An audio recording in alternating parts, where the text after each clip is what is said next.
जब ऐसे क्वेश्चन को सॉल्व करना हो x is equal to 6 plus under root 6 plus under root 6 plus under root 6 plus, ये कहाँ तक चला जा रहा है? इन्फिनिटी तक। तो देखिए ये जो 6 है हमें इसे ऐसे फैक्टर्स निकालने हैं जिनका डिफरेंस क्या हो, 1 हो। जैसे 6 के फैक्टर्स बनेंगे 2 और 3, इनका डिफरेंस होगा 1 का, तो 6।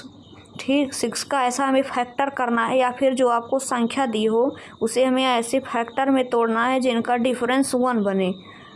तो यहाँ से हमारा आंसर निकल के आ चुका है 3।